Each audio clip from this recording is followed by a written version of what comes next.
Muchas gracias, Leticia. Un gusto saludarles a todos y a todas. La verdad es un gran privilegio eh, que que el Señor me da para dirigirme a ustedes en este curso que ya de por sí es muy llamativo, de por sí es muy misterioso y como está actualmente el mundo, digamos, el Medio Oriente, ya de por sí es quizás interesante mirar, ¿no? Este curso, ¿no? Lo que se está viviendo actualmente en el Medio Oriente, los ataques de Hamas, de este grupo, y los ataques a Israel de bandos y bandos, a veces por las interpretaciones que tradicionalmente hemos visto eh, en Apocalipsis, hemos establecido como que ciertos elementos para, para ponernos a veces de un lado y de otro, ¿no? Eh, en ese sentido, pues creo que este curso viene como al niño al dedo, ¿no? En este proceso de analizar lo que Dios quiere también a partir de, de este estudio, de este diplomado que todos nosotros estamos haciendo y que tuvimos la valentía de asumir este desafío, porque eh, sí a veces dejamos ciertas cosas, familia, por prepararnos con el propósito, creo yo, de servir con excelencia al Señor, ¿no? Bueno, como ya eh, la hermana Leticia me presentó, bueno, yo soy de Ecuador. Yo viví varios años en Colombia y estudié mi carrera y también estudié una maestría. Actualmente ya estoy en estos procesos de sustentación de la segunda maestría que tuve en Flaxo. Y bueno, siempre siempre digo, esto es para servir a Dios con excelencia. También soy profesor de la Unión Bautista y bueno, es un gusto, la verdad, estar con ustedes. Permítanme presentar unas diapositivas que seguramente ya ustedes la tienen, o si no, pues podemos después mirarlas, como es la forma de llegar. ¿Están viendo mi pantalla? ¿Sí? Me avisan si están viendo mi pantalla, ¿sí? Sí, están viendo. Ok. Bueno, creo que el tema que nos convoca precisamente es el Apocalipsis y sus claves de interpretación. Así brevemente, pues, este es como mi hoja de presentación. Eh, Hace varios años ya hemos venido trabajando también el texto de Apocalipsis. Hay una publicación que se generó en la Unión Bautista, el libro Primacías de la vida en medio de una cultura de muerte, una lectura sociolingüística del Apocalipsis 11, del 3 al 13, donde participamos varias personas en la redacción del texto, en la traducción de la perícopa y todo. También se ha publicado artículos a partir del Apocalipsis que se encuentran en la revista Cronos. Y también hay un proyecto, bueno, yo, digamos, tuve la oportunidad de formar ese proyecto, como actualmente no me encuentro en Colombia, pero está, a Dios gracias, viviendo un proyecto sobre el Apocalipsis, pero en comunidades indígenas. Hay una cartilla bueno, también está como publicada y entiendo yo que también tiene un acceso a demás comunidades, pero es precisamente a comunidades campesinas indígenas que se está trabajando este proyecto, que nace precisamente este libro en Colombia, principalmente en el departamento del Cauca, ¿no? Quisiera en ese orden de ideas, con todo lo que hemos recogido en noticias actualmente, quisiera que dos, tres personas me digan qué piensan cuando escuchen la palabra apocalipsis. Me gusta mucho la interacción en la clase. Si tiene alguna pregunta, por favor no dude en realizarla, pero me gustaría dos, tres personas muy breves, no nos vayamos tan, eh, tan lejos, simplemente muy breve. ¿Qué piensa cuando escucha la palabra Apocalipsis? A ver, Claudio, creo que levantó la mano. El hermano Claudio. Hola, profesor. Buenas Sí, tardes. Gusto en conocerle. us- La verdad, las cosas es que una palabra que a mí me produce sentimientos encontrados, porque por un lado reconozco que es muy poco lo que yo conozco, Apocalipsis desde el punto de vista religioso, desde el punto de vista de la Biblia, y lo asocio más con los términos más comunes que manejamos la gente común y corriente. ¿Eh? Y en síntesis, lo asocio lo asocio con muerte, lo asocio con destrucción, lo asocio con desorden y lo asocio como, fíjese la paradoja, lo asocio como un nuevo camino, un nuevo camino, ok, un nuevo camino. O sea, usted ok. se da cuenta de la paradoja la paradoja que eso significa. Pero en general, le reitero, eso es más o menos en En general términos generales. lo que para mí significa la palabra. Ok, bueno, hay Gracias. muerte. Gracias, hermano Claudio. Hay muerte, hay desolación, pero también nuevos caminos, ¿no? Interesante esa paradoja, ¿no? Y que no deja de tener, y como vamos a ver más adelante, razón, ¿no? Sí, hermana Patricia Legua de República Dominicana. Muy buenas tardes, queridos hermanos. Dios los bendiga más en el nombre de Jesús. Para mí, el libro de Apocalipsis yo soy más teórica. En mi pensamiento está ese libro que reúne, ¿no?, un conjunto de revelaciones, visiones que Dios le muestra a al apóstol Juan, de tal manera que nos enseñe acerca de eventos que sucederán pues en los últimos tiempos, los juicios de Dios, y que nos invitan a nosotros a vivir vidas alineadas conforme a la voluntad del Señor, ¿no?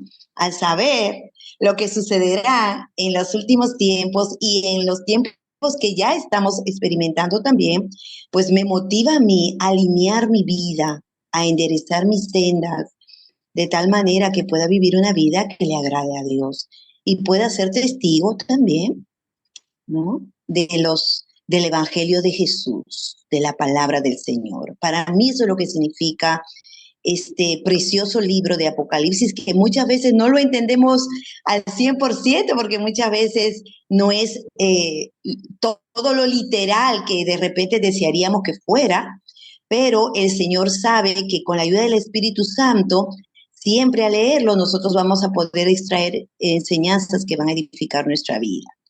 Que Dios nos siga ayudando, querido hermano, querido pastor. Amén, amén, qué bien. Y también tiene mucho que ver, ¿no? A veces pensamos también en el Apocalipsis en eso, ¿no?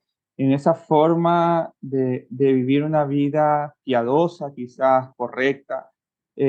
Ahora, valdría la pena pensar las razones de vivir, ¿no? Quizás el escuchar la palabra Apocalipsis también nos genera, el vivir una vida piadosa es porque también nos genera cierto temor a lo que pueda suceder, ¿no? A veces tendríamos que mirar si es eso, pero bien, bien. ¿Alguien más? Una persona adicional que desea como lanzarse al ruedo y decir qué pensamos con el libro de Apocalipsis. Sí, hermana María, perdón, Mercedes. Buenos días. Buenos días. Ah, Apocalipsis para mí siempre ha sido una palabra de miedo, Ok. de pensar en que es ya el fin del mundo, en que eso puede suceder en cualquier momento. Apocalipsis, cuando lo leíamos de niña en mi casa, pues siempre era de pórtense bien, esto está por venir, la destrucción, cosas que no tenían que se podía esperar en cualquier momento, sí, pero era creo que el susto se nos quedó a nosotros desde que mi papá, mi mamá leíamos la Biblia, ¿no? Y era siempre el capítulo, el libro más, que más nos asustaba, mejor dicho. De repente porque todavía no lo entendíamos bien. Ahora, bueno, obviamente ya no, porque más ya lo entendí como un libro más de revelación, más de nuevos comienzos, que más bien hay que estar atento, abrir con los ojos, pero los ojos espirituales, destapar nuestros oídos y poder ver y escuchar lo que realmente no, nos quiere decir, ¿no? Poner más atención, porque hasta hace poco sí, pues para mí era eso, el fin del mundo. Ok, gracias. Pues bueno, precisamente gracias, hermana Mercedes. Precisamente ese es la cultura, ¿no? La voz populi, ¿no? Si lo podríamos decir cuando escuchamos la palabra apocalipsis, ¿no? El miedo, lo misterioso que puede ser las bestias que tenían 7 cuernos y 10 diademas y todo el tema, ¿no? Las estrellas se caen, eh, todos estos procesos que a veces nos generan conflicto y que los que hemos crecido en un ambiente cristiano o hemos nacido en un ambiente cristiano, eh, nos genera mucho más, ¿no? Como ese libro que me prefiero llegar hasta Judas, como habíamos hablado en la clase anterior, y hasta ahí nomás, ¿no? Ya el Apocalipsis es cuando algún día crezcamos, lo pensemos de mejor manera, ya no, preferimos no tocarlo. Y si es mejor, toquemos únicamente los evangelios, las cartas de Pablo y ciertos textos narrativos del Antiguo Testamento. Escuchaba al profesor anterior, pues, el, el libro de Jueces, que también es algo muy atípico, ¿no? Como un Dios de paz, un Dios de amor, el Dios de Israel va a permitir un relato de esos, de que el hombre hace un pacto con Dios y resulta que el pacto consistía en matar a la primera persona que lo recibiera y esa primera persona era su hija, ¿no? Otro relato también muy atípico, como un levita, ¿no? Un siervo del Señor tenía una concubina y dice que este levita terminó matándola y cortándola en 12 pedazos y enviándolas a las 12 tribus de Israel. Es decir, son textos como el Apocalipsis, como que digamos, mejor no lo toquemos, no enseñemos esto en la Biblia porque la verdad, primero, nos da miedo y segundo, nos genera como el no saber qué responder, ¿no? En ese sentido, quizás se nos vienen esas imágenes, ¿no? Esas imágenes de miedo, de terror, del fin del mundo, las calles ardiendo, las estrellas, la luna, todos esos órganos celestes también cayendo, el sol derritiéndose, es como que se nos genera esas ideas, ¿no? Los meteoritos cayendo en el famoso Empire State en Estados Unidos o en nuestras diferentes ciudades, allá en Bogotá, en Santiago de Chile, en Quito, en Lima, es decir, ¿cómo es la idea? Se nos ha venido, digamos, por tradición, por cultura, y ahí juega mucho el concepto cultura, hemos entendido precisamente esto. O hemos entendido también esa imagen cuando hablamos de los eh, caballos del Apocalipsis y toda esta dinámica, ¿no? Siempre nos genera el Apocalipsis temor. O sea, de por sí el Apocalipsis por cultura no significa que cada uno pueda tener su visión y una visión un poco más de, de esperanza, como decía el hermano Claudio, ¿no? Pero, pero por cultura se nos ha generado el Apocalipsis temor, ¿no? Un Apocalipsis que genera todos estos inconvenientes, ¿no? Incluso se nos ha planteado las películas, las recientes películas, bueno, no tan recientes, pero la famosa película 2012, ¿no? Que el calendario maya, que todo se iba a destruir y resulta que los Alpes no son las montañas más grandes del mundo, sino es una montaña ya por África, bueno, es decir, siempre hablamos de Apocalipsis, tenemos en nuestra mente, creamos en nuestra mente, ahí los psicólogos sociales son muy expertos en cómo el ser humano recrea mentes a partir de relatos que le han enseñado, ¿no? Recreamos este tipo de mentes, de imágenes, ¿no? Apocalipsis. Apocalipsis es aquello, ¿no? Muchos en los años 80, 70, movimientos del revival evangélico norteamericano, muy fundamentalistas quizás, provenientes quizás de ciertos sectores del Opus Dei, norteamericanos que migran acá a Latinoamérica, ya nos plantean esto, ¿no? Los que son un poquito mayores y han crecido en un mundo quizás eh, pentecostal o muy evangélico, darán cuenta que cuando se acababa, pasábamos de un siglo a otro, ¿no?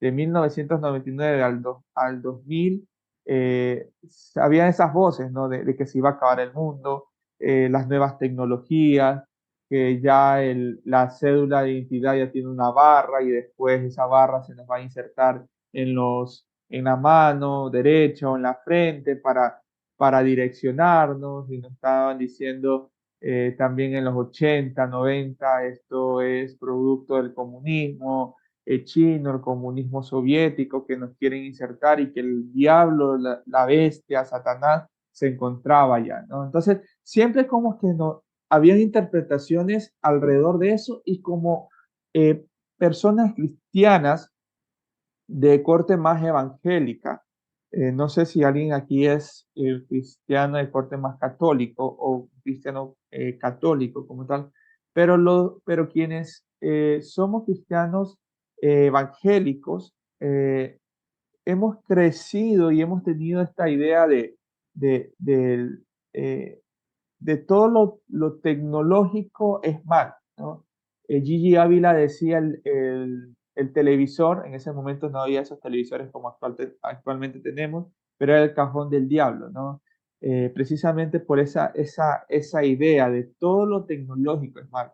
Los católicos, por su parte, también tenían ciertos posicionamientos alrededor de eso, pero el tema es que el catolicismo al igual que el evangelicalismo, es más diverso y muchas veces el catolicismo incluso es más racional en ciertas cosas, ¿no? En otras no, pero en ciertas cosas sí hay más racionamiento. Pero el evangelicalismo, al no tener un papa, digamos, por nuestra constitución protestante o de herencia protestante, nosotros ya comenzamos a interpretar cualquier tipo de situaciones, ¿no? El código de barras, me acuerdo que en el 2006 se decía el 6 de junio del 2006 iba a acabar el mundo porque justo iba a ser el 666, es decir, ya nos generamos ciertas imágenes, ¿no? Las películas y todo esto, pero en realidad el Apocalipsis podríamos interpretarlo de esta forma. ¿Qué vemos ahí? A ver, una persona. ¿Qué vemos ahí?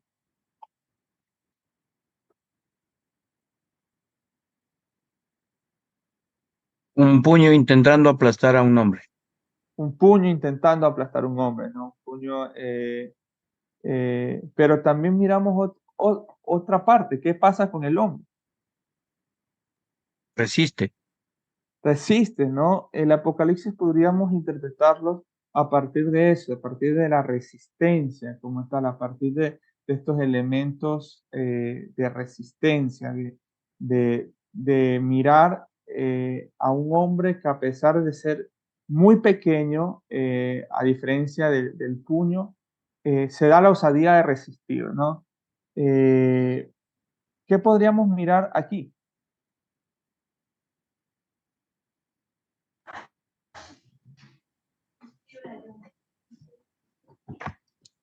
Muerte. Muerte, pero también una Espe- muerte, sí. Esperanza después de la muerte. Es como que el Apocalipsis nos dice, bueno, hay una muerte, la muerte es indudable, pero esa muerte va a generar vida, ¿no? Esa es la idea, también podríamos pensar en esa parte, ¿no? La muerte siempre va a generar vida. Cuando uno siembra, los agricultores o quienes han trabajado en el campo conocerán mucho más que yo de eso. Yo no soy agricultor, ni mucho menos estudié esta línea, pero leyendo siempre dicen que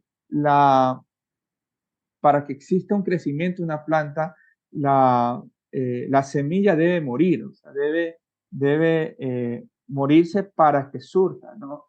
Cuando no se muere, entonces la semilla ya no sirve como tal. Y eso pasa, ¿no? Como que en el Apocalipsis se ve esa dicotomía entre la vida y la muerte, eh, pero en ese sentido siempre va a predominar la vida sobre la muerte, ¿no? Entonces, ahí tenemos dos realidades, lo que la voz populis o la cultura se nos ha enseñado, hemos percibido, independientemente si somos o no somos cristianos, como que hay una cultura social alrededor del Apocalipsis, que el Apocalipsis se domina como desastre, ¿no? Pero a partir de eso, el Apocalipsis podríamos interpretarlo desde la resistencia. A partir de eso, podemos interpretarlo desde la esperanza que la vida siempre va a vencer a la muerte, aunque la muerte para el Apocalipsis es un hecho fijo, ¿no? Hay un dicho que siempre nos dice, ¿no? Lo único que no se puede, digamos, combatir es la muerte. Para el Apocalipsis dice, sí, sí se puede combatir, porque a pesar de que exista muerte, siempre va a predominar la vida. Y podríamos interpretar el Apocalipsis a partir de esto, ¿no? También de una esperanza, en medio de una erosión del suelo, siempre va a haber una esperanza. En ese sentido, mi objetivo o el objetivo de esta clase y eh, el del diplomado es precisamente proveer herramientas adecuadas. Cuando digo herramientas adecuadas, me retomo mucho a la idea de los albañiles, de los agricultores, de personas que trabajan de forma obrera, ¿no? Un albañil no podría, por más que utilizar quizás un machete para construir una pared, ¿no? Un agricultor no podría utilizar, qué sé yo, un cemento para poner y sembrar plantas, ¿no? Eh, los albañiles, los agricultores tienen herramientas adecuadas para su trabajo, para su oficio. Es decir, esto sí es importante. Por eso digo herramientas adecuadas. De ahí que usted tenga las herramientas adecuadas, ya usted será el responsable también de utilizar esas herramientas. Y esto sí es importante. Nuestra intención como sociedades bíblicas, como la profesora Elizabeth y también la mía, no es decirle, mire, así se debe interpretar así como yo digo, no, porque, o por lo menos desde mi perspectiva, eso es como muy direccionado, ¿no? Mi intención es darles herramientas que parten de una lectura académica también, porque tengo que ser muy consciente con ustedes y digamos, presentarme de esa forma. Es una lectura muy académica y académica no significa que sea algo malo, ¿no? La parte académica nos permite también adquirir esas buenas herramientas. O sea, a veces la doctrina que de por sí es buena, pero nos quedamos mucho en lo que dice X o Y persona a partir de un aspecto filosófico, ¿no? Pero nuestra intención es dar más que todo unas herramientas adecuadas para que cuando usted trabaje el libro de Apocalipsis, usted pueda decir, uy, la verdad, estas herramientas me sirven porque estoy trabajando este libro, ¿no? Estoy trabajando este contexto muy puntual. Creo que el hermano Oscar tenía la mano levantada o ¿no? No. De- es muy importante, profesor David, profesor Daniel, lo que dice. Desde la parte académica, esas herramientas son necesarios para tener un criterio apropiado para una correcta interpretación del texto de Apocalipsis. Exacto, la idea nuestra es dar esas herramientas. Como el agricultor tiene sus herramientas para hacer su trabajo, el albañil tiene sus herramientas para hacer su trabajo.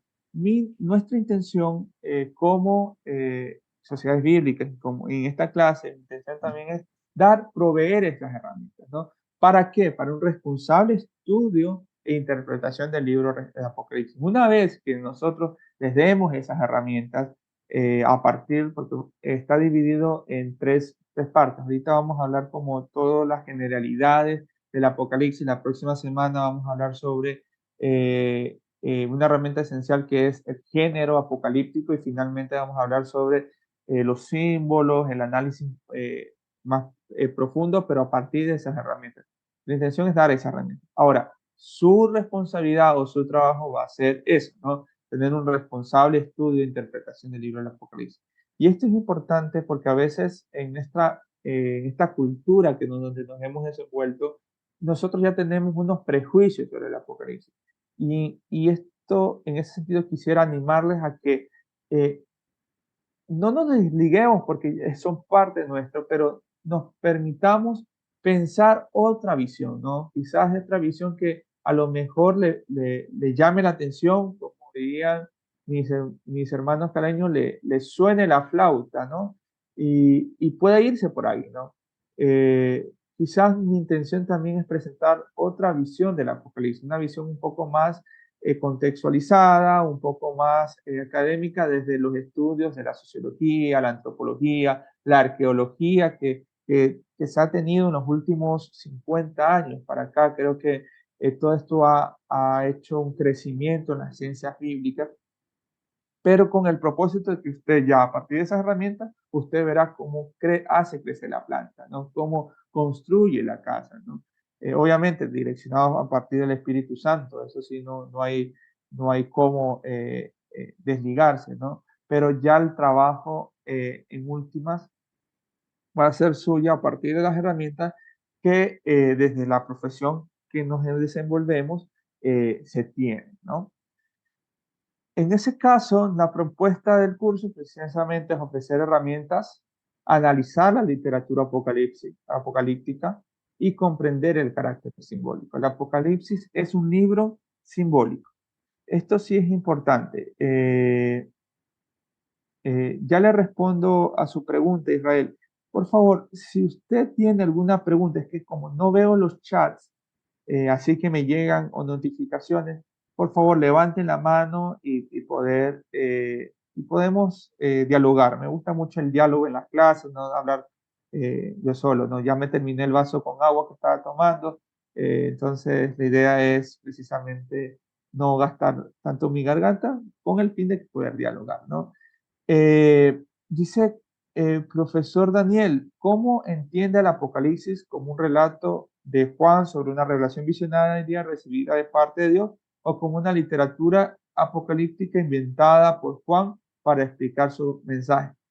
La segunda no es una invención de Juan. O sea, el Apocalipsis se gesta en un formato dentro de un género literario como tal. Es como decir eh, Vargas Llosa y el tipo de literatura que ocupa, o García Márquez y el surrealismo en la forma de literatura. Ellos no inventaron la literatura, ellos se circunscriben a los formatos o al género literario, y a partir de ello analizan, digamos en estos casos, estos dos literatos analizan la visión que tienen Cien Años de Soledad, en la escritura de Vargas Llosa, analizan, digamos, su contexto a partir de estas herramientas que el género literario les propone, ¿no? En ese sentido, no es que Juan se inventa un género literario, sino es que a partir de ese género literario expone la revelación que Dios le da, ¿ok? Incluso nosotros mismos, sin ser literatos, nosotros nos asumimos a un género literario como tal. Y siempre pongo este ejemplo, cuando uno estaba de novio con su esposa, uno le decía, mi amor, yo te voy a bajar el cielo, la tierra y todos los planetas a tus pies y va a ser increíble. Y a veces como esposos ni un vaso con agua le damos, ¿no? Y la esposa me dice, pero ¿y no es que me ibas a bajar la luna y todo? Me dice, no, no, eso es metafórico, ¿no?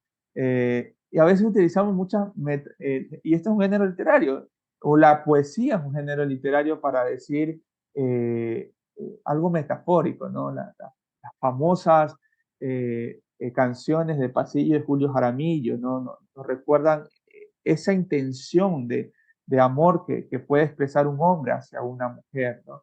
Entonces, pero que no debe interpretarse literalmente, porque la intención de una poesía no es la interpretación literal, sino la intención de la poesía es a partir de la rima de las palabras expresar un sentimiento como tal, ¿no?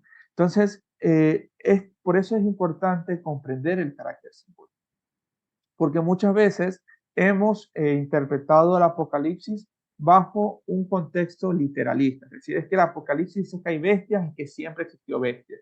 El Apocalipsis dice que hay bestias de 5 cabezas y todo, es que sí, es que la Biblia dice que existió, entonces la bestia ha de existir. Y después llega ciertos fake news que allá por Irak se encontró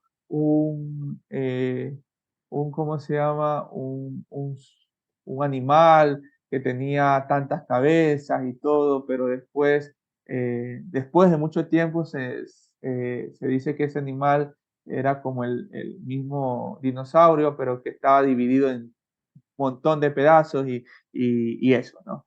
Pero es precisamente el carácter simbólico. El texto del Apocalipsis, todo lo que dice el texto del Apocalipsis, es importante interpretarlo a partir de eso, a partir de lo simbólico. Lo simbólico es verdad, tiene razón, pero no debemos interpretarlo literalmente, porque si uno lo interpreta literalmente, pues ahí sí perdemos el curso, ¿no? Si uno interpreta literalmente que el esposo le va a bajar la luna, el cielo y todo, la esposa seguirá esperando porque no va a lograr eso. Es el carácter que expresa a partir de los símbolos. Los símbolos son muy importantes. Los símbolos nos permiten unir. Y nosotros como seres humanos somos seres creadores de símbolos y de consumidores de símbolos. Ya lo vamos a ver más adelante. Pero siempre pongo también este ejemplo. En el barrio, nosotros que crecimos en barrio, siempre había el gordito del barrio. Nunca le decíamos, y quizás con todo el aprecio, ¿no? Simplemente es la dinámica del barrio, ¿no? O el flaco, ¿no? A mí me decían el flaco, ¿no? Siempre había el gordito y el flaco, ¿no? Eh, eh, y a veces no nos decían por nuestros nombres. No nos decían, el Daniel Andrés tiene la pelota. No, anda a ver al flaco porque él tiene la pelota. Y si no lo dejaban salir al flaco, no había juego. Es decir, pero quizás sí, Oscar. No, yo, que se está haciendo así. Y quizás en ese sentido nosotros, nuestra comunidad, nuestros amigos sabían quién era el flaco, quién era el gordo. A veces le poníamos hasta nombres ya muy soeces, ¿no? Pero sabíamos nosotros quién era, ¿no? Otras personas, si alguien le decía digamos, qué sé yo, un chico que estaba en otro barrio, digan, no, dile al flaco que me llame, él ni por enterado, ¿por qué? Porque él no era consumidor de esos símbolos que como comunidad teníamos. Entonces, para entender el Apocalipsis, precisamente entender el carácter simbólico, porque nosotros no somos esa comunidad. Y como no somos esa comunidad, a veces nuestra apuesta ha sido un poco más del estilo literalista, ¿no? Sin analizar otros procesos. ¿Ok? Para ello sí es importante que nosotros podamos aclarar términos. Y me gustaría que lo anoten si es que no tienen la positiva, pero igual hagan el ejercicio de anotar estos términos, porque una de las cosas que he aprendido en la educación cuando uno lee, cuando uno ve y cuando uno anota, tiene como un triple aprendizaje, ¿no? Todo lo que ve, lo comienza a leer y lo nota, tiene triple aprendizaje y lo comience a interiorizar. Un primer término para entender al Apocalipsis es la profecía. Digamos, yo en el sílabus, en el programa analítico que se pasó, hay varios textos. Digamos, todo este estudio se ha trabajado a partir de estos textos. Estas definiciones lo da no me acuerdo el nombre, pero de apellido Hugo, ¿no? Que precisamente él trabaja estas dinámicas, ¿no? Y también lo da Javier Picasa. Hay un libro de Javier Picasa que habla del Apocalipsis como tal. Entonces, la primera aclaración de términos es que la profecía son palabras proclamadas en nombre de Dios, denunciando al pueblo o anunciando la salvación. Nosotros, desde nuestra concepción occidental, hemos percibido a la profecía como algo futuro, ¿no? Es que el profeta ya me dijo sobre las cosas que me va a suceder. Ya me dijo el profeta con quién me voy a casar, gloria a Dios, ¿no? Y resulta que era la chica con la que me gustaba, ¿no? O resulta que el profeta le dijo a la chica con quién se iba a casar y no era el chico que le gustaba, pero ya le dijo. Usualmente pensamos que la profecía es cosas del futuro, cuando la profecía no lo es. Si quienes lograron ver también el Diplomado del Antiguo Testamento, seguramente tuvieron que ver la profecía en Israel. Y la profecía en Israel no tiene nada que ver con cosas del futuro, como nosotros pensamos el futuro como algo que solo una persona puede dilucidar. Todo lo contrario. Hay un autor colombiano, apellido Vivas, que dice solo el 2% de la profecía del Antiguo Testamento habla de cosas del futuro, de un futuro mucho más eh, lejano que va a llegar. Es decir, el 98% de la profecía en el Antiguo Testamento es asuntos contextuales. Y asuntos contextuales como el hecho de cuando uno ve Miqueas, cuando dice el profeta Miqueas, ustedes venden al pobre por un par de zapatos, ¿no? Y al menesteroso por un par de camisetas, ¿no? Eso sí es importante, ¿no? La profecía en el Antiguo Testamento dice cosas del futuro, pero cosas del futuro muy obvias, ¿no? Tan obvias como cuando uno ve a un niño que está saltando de silla a silla. Usted no necesita saber el futuro para comprender que si el niño está saltando de silla a silla, seguramente se le va el piecito y se va a caer y ahí queda, ¿no? Con el brazo raspado, un diente afuera, qué sé yo, y llorar. Entonces, la profecía es precisamente esto, es proclamar en nombre de Dios la salvación que Dios da, pero también denunciar el pecado del pueblo. Los profetas denunciaron el pecado del pueblo, dijeron, tú Israel, y sí recomiendo, por ejemplo, Oseas, Isaías, Jeremías, Miqueas, Amós comienza con 3 juicios y un cuarto juicio. Los 3 juicios a Edom, los 3 juicios a Amón, los 3 juicios a Israel, los 3 juicios a Jerusalén, y dice, 3 juicios te dan y un cuarto no voy a revocar mi castigo, ¿no? Entonces la profecía es eso, es anunciar la salvación de Dios, pero denunciar el pecado del pueblo, lo que muchas veces nosotros somos, ¿no? Lastimosamente, en el contexto occidental cristiano se ha transversado el concepto de profecía y hemos pensado que ser profeta es andar en carros lujosos, estar en situaciones, digamos, de bastante estatus social. Quienes tienen Netflix, hay un documental que se llama The Darkness in Night, algo así, o La Luz del Mundo, ¿no? Y es precisamente, habla del profeta de una iglesia, Luz del Mundo, precisamente, que se genera en México, y cómo él va creando en sus feligreses la idea de divinidad, que incluso lleva a mujeres a tener relaciones sexuales con él. Y bueno, que ha sido un boom. Ahorita no sé cómo está su situación legal, pero hasta el 2019 estuvo en cárcel y todo. Entonces, muchas veces pensamos en ese sentido que el profeta es el que me va a adivinar el futuro, no es un adivinador. ¿Cuándo no? El profeta es una persona que anuncia y denuncia el pecado y anuncia la salvación. O sea, en cierta medida nosotros podemos ser o somos profetas bajo esa idea, ¿no? Obviamente, desde una percepción occidental, ya utilizar el nombre profeta ya es sinónimo a orgullo, a vanidad y todo. Entonces, es preferible no utilizarlo, pero desde su oficio la profecía es eso. ¿Ok? Eh, listo. Si tienen una pregunta, por favor, levanten la mano y me la hacen saber. Escatología. A veces nosotros confundimos la profecía con la escatología. La escatología es los discursos filosóficos que intentan responder cómo será el futuro.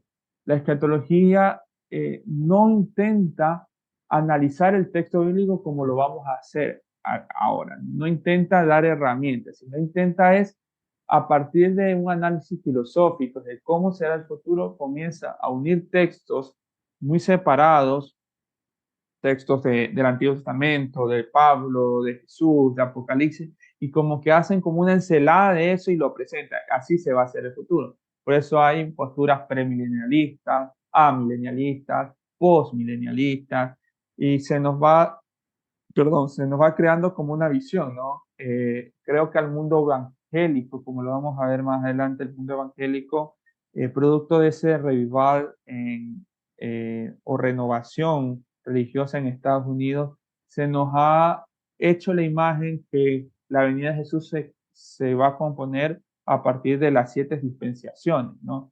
Y esas dispensaciones y todo. El problema de este proceso escatológico es precisamente que quieren descifrar, ahí sí como que quieren descifrar el futuro sin aún llegar, ¿no? Y nos dicen como quizás la idea o nos venden la idea de que Jesús va a venir de esta forma y si no viene de esta forma, entonces todavía es porque todavía no está, ¿no? La profecía va a plantear Jesús va a venir, Dios va a traer su juicio, pero no se va a entrar, no se va a meter en el tema de cómo va a ser.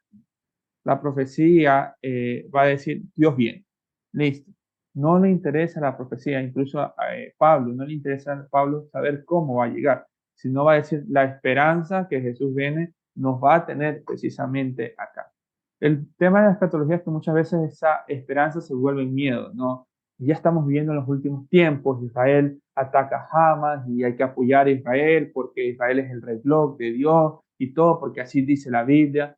Pero cuando vemos la Biblia, muchas veces no lo dice así, sino que son esos discursos filosóficos que intentan responder cómo son las cosas. Como siempre digo, desde mi papel de historiador, a veces nosotros no entendemos muchas veces nuestro pasado, ¿no?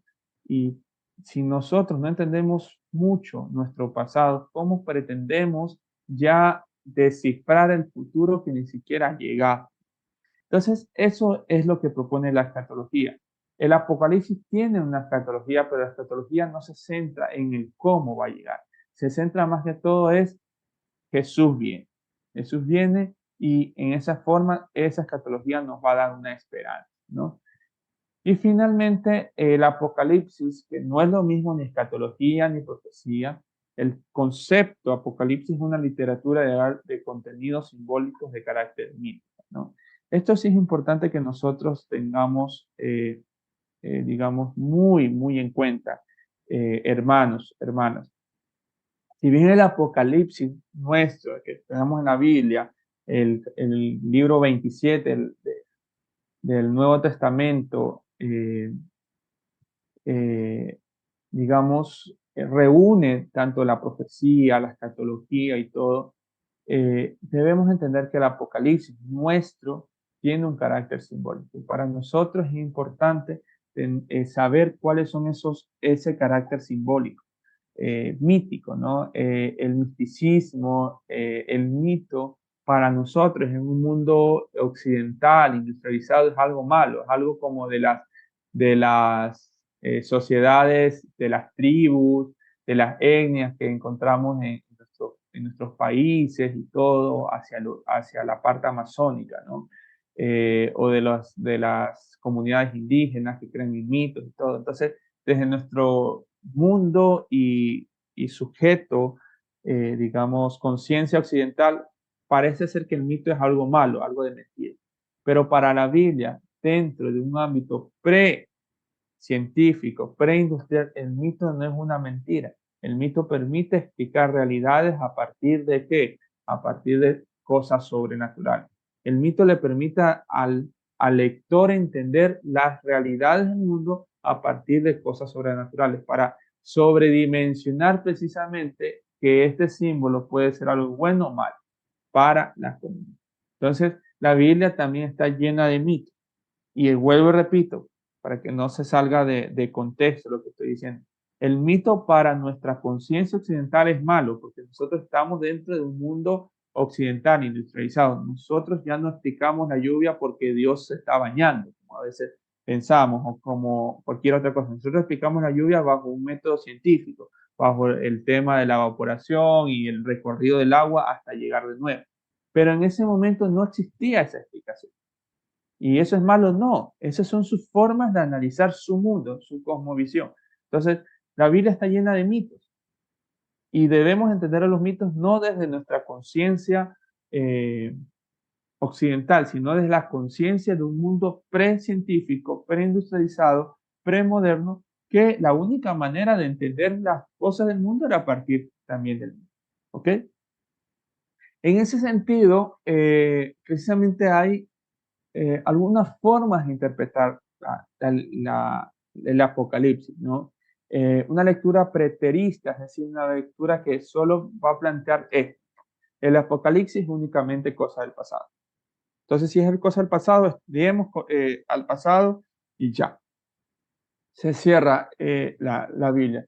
Quizás es una lectura un poco más de esas tendencias de utilizar métodos, ¿no? Que hace una autopsia al cuerpo, pero deja al cuerpo ya muerto. Entonces, muchas veces hemos planteado desde las universidades, seminarios, desde las academias teológicas, el Apocalipsis cosa del pasado, averigüemos el pasado, pero lo dejamos ahí.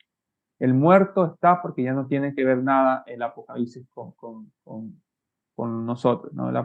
Nosotros ya pensamos en carreteras, en aviones y todo. El Apocalipsis está todavía pensando en personas andando en burro y en cosas sobrenaturales que para nuestra concepción occidental no tienen nada que ver. Pero también hay otra concepción que es la concepción del futuro. Hemos interpretado el Apocalipsis a partir de... el Apocalipsis nos habla del futuro. Y esas son cosas, tanto la preterista como la futurista son tan extremos, ¿no? Que cuando vamos a ver el tema del Apocalipsis, no tiene nada que ver el Apocalipsis con esta propuesta. No, estas dos propuestas, dentro de un análisis, como les quiero presentar, dar esas herramientas, vamos a encontrar que el Apocalipsis no nos habla del pasado únicamente, ni nos habla del futuro únicamente. Es decir, muchas veces desde nuestras iglesias pensamos hablar de Apocalipsis, hablar de que ya Dios ya viene, Israel está tirando bombas a Hamas y está bien, oremos por Israel y como que nos ubicamos bajo la idea que Israel es el bueno y los palestinos son malos. Cuando en una guerra, quien sea, la guerra es sinónimo a muerte.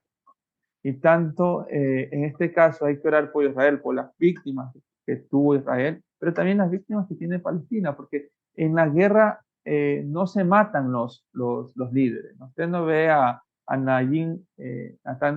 Netanyahu, lo que se llama, o a Joe Biden, o al de Ucrania, o a Putin, llegando a un campo y liderando la batalla y matándose. No, porque ellos no se matan. Los que mueren son personas como usted y yo, que a lo mejor no tenemos ni partido por uno de los dos, pero nos asesinan a nuestros hijos, a nuestros padres, a nosotros mismos, a nuestros hermanos, etc. ¿no? Entonces pensamos que la lectura futurista es la lectura correcta de la Apocalipsis, ¿no? Esto es lo que Jesús dijo, ¿no? Estas cosas van a pasar.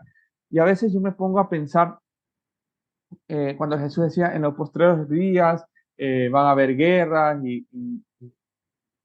¿cómo se llama? Y alarmas de guerras y todo esto, pero como que Jesús, yo digo, Jesús a lo mejor inventó el agua tibia, porque acaso en el tiempo de Jesús no existían guerras, no existían alarmas de guerra. O sea, la propuesta de Jesús en Mateo, en este caso, no es describirnos lo que va a pasar ahorita, sino lo que está pasando en toda la historia de la humanidad. Está describiendo el corazón del ser humano, ¿no?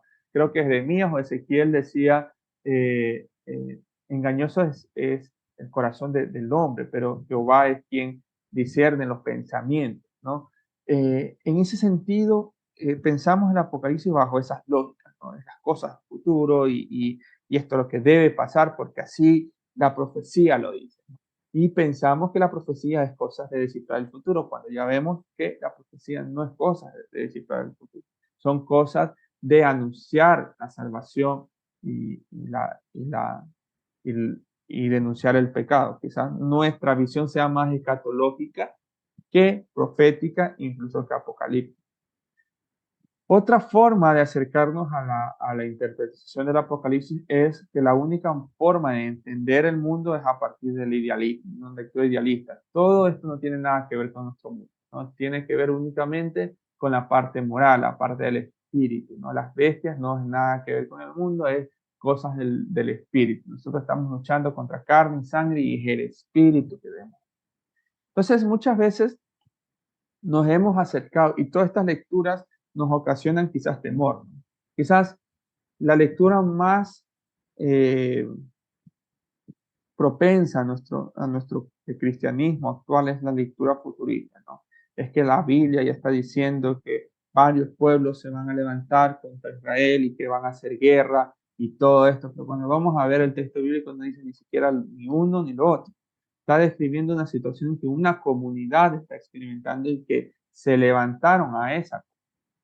Y pensamos que Israel actual, desde esas lecturas escatológicas, es el Israel que nos plantea el texto bíblico, ¿no? Cuando el mismo texto bíblico, el mismo Apocalipsis, está describiendo un Israel no desde una visión étnica o desde una visión geográfica territorial. El Israel que se describe, y lo vamos a ver ya en la tercera semana, el Israel que se describe en el Apocalipsis es un Israel que retoma la idea de su nombre, ¿no? Israel viene siendo los justos delante de Dios, ya no pertenece a una etnia o a un lugar geográfico. El Israel que nos presenta Apocalipsis es un Israel que dice, son los justos delante de Dios.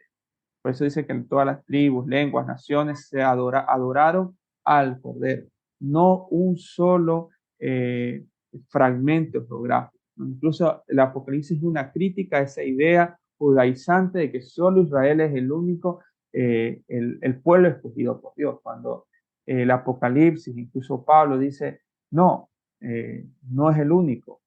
Dios escogió y precisamente la elección que se le da a Abraham, entendiendo a Abraham en el Antiguo Testamento, no era para creerse la divina pomada, como nosotros, ¿no? Sino para hacer que su elección sea para servir a los demás.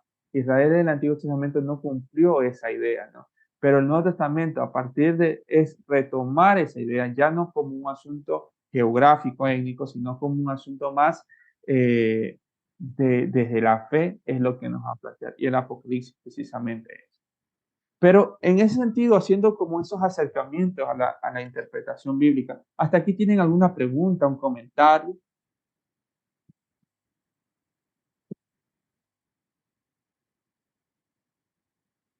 ¿Tenemos preguntas, comentarios? Por favor, pregunten. A veces, sí, Oscar.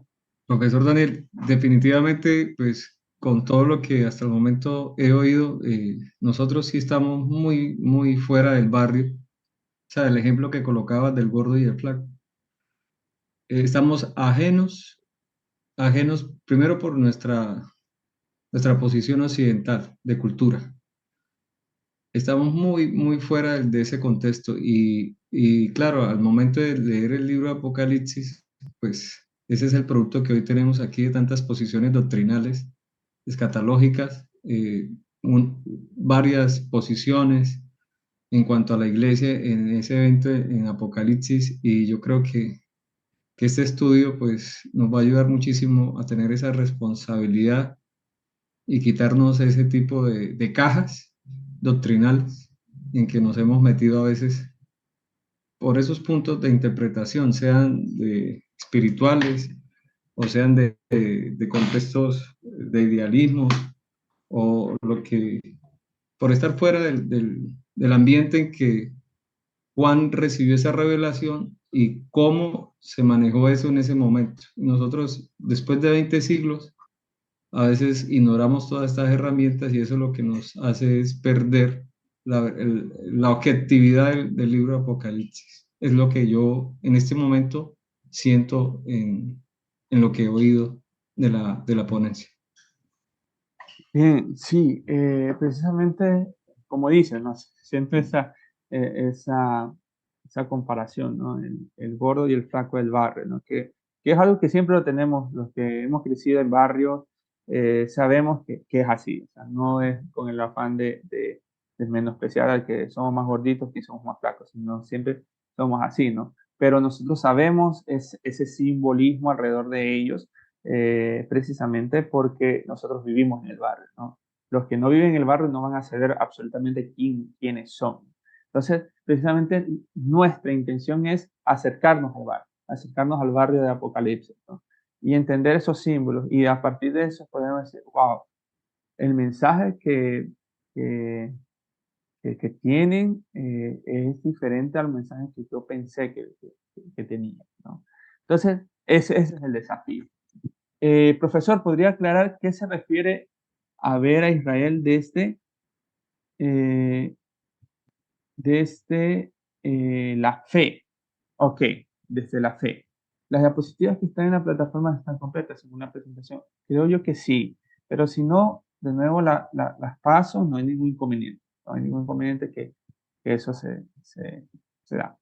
Eh, Desde la fe, es que el Apocalipsis, el Nuevo Testamento como tal, va a plantear, bueno, Israel como geografía, como etnia, fracasó.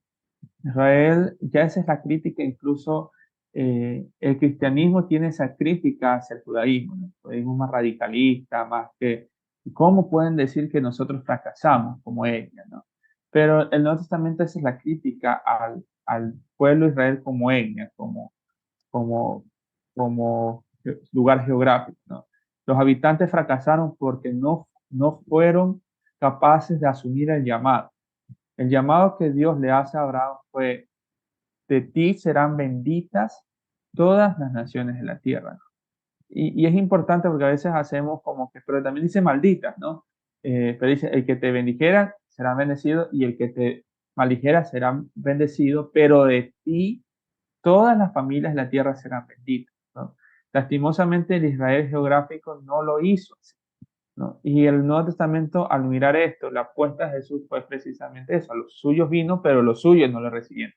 Y el Israel, ¿qué fue? Todos los que creen en su nombre son llamados a ser hijos de Dios. Entonces, bajo esa lógica, eh, el Apocalipsis también se forma, ¿no? Ya no es un lugar geográfico Israel, sino es todos quienes son justos delante de Dios, y quienes el llamado de la elección la estamos cumpliendo. La elección para los que son calvinistas, y la discusión con el arminianismo y todo eso, está bien, somos elegidos, ¿no? Pero la elección no se queda en las cuatro paredes de nuestra iglesia. La elección debe impactar a los demás. O sea, la elección que Dios le hace a Abraham los hace a nosotros, ¿no? Hay que tener acciones para que nuestras acciones se bendigan a las demás naciones, a los demás contextos, que impactemos. El Nuevo Testamento nace bajo esa idea, ¿no? El Israel étnico, geográfico, no impactó. Entonces, como no impactó, utilicemos ese simbolismo en Israel, pero para decir que ya Israel ya no es una geografía, ya no es una etnia. Israel son quienes están desarrollando ese llamado, el llamado de bendecir, de impactar a las naciones y llevar el mensaje de Dios a las naciones. Fidel. Por favor, hermano Fidel. ¿De dónde Sí, nos profesor, escucha? ¿De dónde profesor nos escucha? Daniel. Mire, viendo a lo expuesto hasta hoy, Sí, el objetivo que usted manifiesta es proveer las herramientas adecuadas, ¿no? sí, Eh, eh, y seguramente lo va a hacer, como ya nos ha enviado, o sea, algo preliminar, terminando en los símbolos. La pregunta es la siguiente. sí, Estudiosos como usted en otros siglos, o sea, estudiosos, o sea, conscientes, que después derivaron en sectas, ya es otra cosa, ¿no? Que se equivocaron inclusive en cuanto a fijar la venida de Jesucristo. Porque una del tema principal es la venida de Jesucristo, ¿no? En este tema del Apocalipsis. Estas herramientas que usted nos va a proveer, que nos está proveyendo, mejor dicho, digamos, nos va a llevar a una interpretación de este libro, un estudio responsable, o también usted va a asumir, digamos, cierta posición, no solamente darnos las herramientas, sino asumir una posición en la cual, por ejemplo, en el libro de Apocalipsis hay muchas cosas que ya se cumplieron, hay otras que se están cumpliendo y otras que se van a cumplir, ¿no? Y no solamente es símbolos todo, sino también, por ejemplo, cuando recién empieza Apocalipsis, dice eh, las cosas que deben suceder pronto, uno. Entonces, eso de pronto no es un simbolismo.